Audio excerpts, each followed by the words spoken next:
Sa iyang ikatulong State of the Nation address o SUNA, ipanghimugatan ni Presidente Ferdinand Bongbong Marcos Jr. ang tabang nga nahatag ubos siyang administrasyon sa sektor sa mga mag-uuma, mangingisda, lakip na ang ilang pamilya. Ano yung report?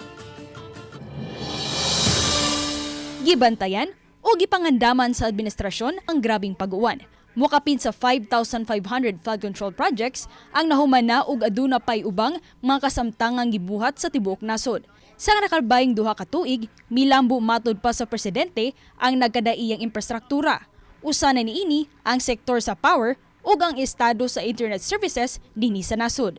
Sa free Wi-Fi program, moabot na sa 10 million unique user devices ang nakapahimos sa libreng internet sa makapin sa 13,000 ka lugar dinhi sa Pilipinas.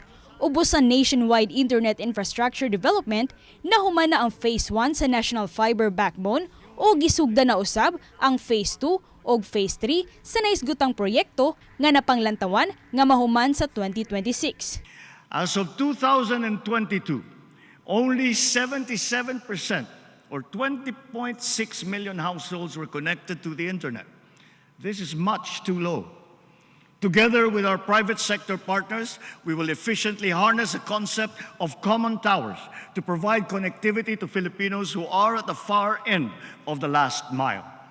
Expect full government support to ensure the successful completion of this critical project, including policy reforms and streamlined processes. Nagpadayon usab sa pagpangita og solusyon ang administrasyon aron nga matubag ang nagkataas nga panginahanglanon sa kuryente ug malikayan ang systematic brownouts.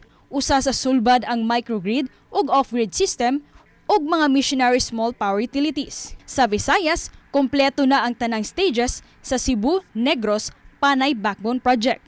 This project shall serve to stabilize the power situation in Western and Central Visayas and avert recurrences of power outages experienced in the past. Dahil sa proyektong ito, naiwasan ang blackout sa Panay Island noong Abril hanggang Hunyo sa kabila ng yellow at red alert sa region. Oba ni Rod Prado, ako si Orchid Salapinkaw. Balitang Bisdak.